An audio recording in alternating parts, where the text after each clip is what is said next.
Now I'm proud to introduce the newest United States Senator from the state of Maryland, from our own Montgomery County, United States Senator Chris Van Hollen.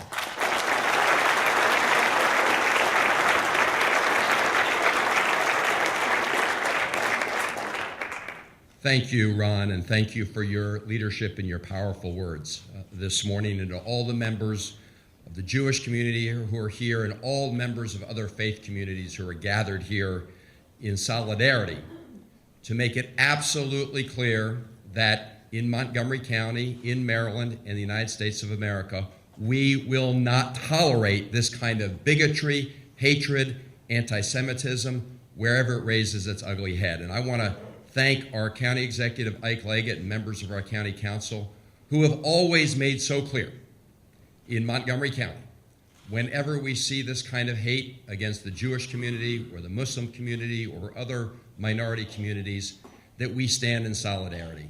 And it's really important that we do that not just here in Montgomery County. We have to take responsibility here because it is the home to this community. But we also need to make sure we're doing it throughout the state of Maryland and speaking out across the United States with our brothers and sisters and faith communities everywhere, and indeed around the world, because we have seen a rise in anti-Semitism throughout the world. Now, it's not enough simply to condemn the hate, and we have to do that, and we have to do that strongly.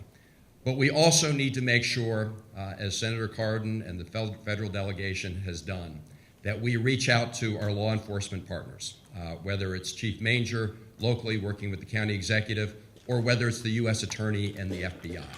Because people who try to sow this fear and this kind of hate need to know, number one, that it's not going to change our way of life. We're going to go on, as Ron said, going to synagogue, going to mosques, whatever it may be. But we also need them to know that we're on their trail and we're going to bring them to justice, because in addition to being a hateful act that we cannot tolerate in our community, it is also a criminal act when you start making bomb threats against Jewish schools, Jewish community centers, or other faith institutions. And so we need to bring the full resources of our community, our state, and our country to bear. The last thing I will say is that we need to amplify this message. All community leaders here and interfaith leaders need to speak out. And I want to again thank the members of the other faith communities who are here. I see members of the Muslim faith and other faiths communities, Hindus, Christians.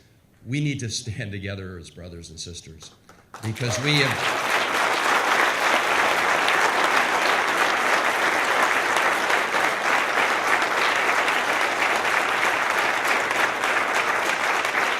It is only when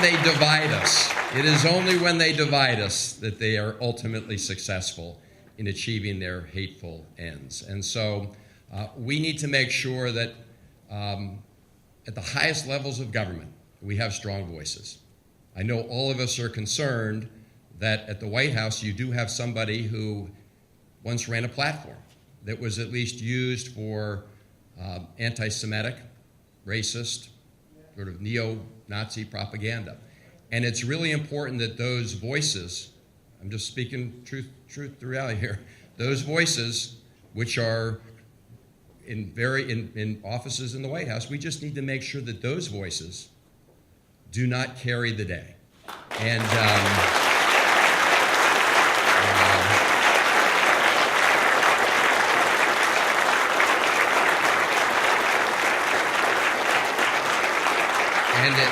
And it gives me great faith. It gives me great faith to see everybody here say no to hate, to say yes to making sure our law enforcement is aggressively coming after people who engage in hateful action. So thank you all for being together in solidarity.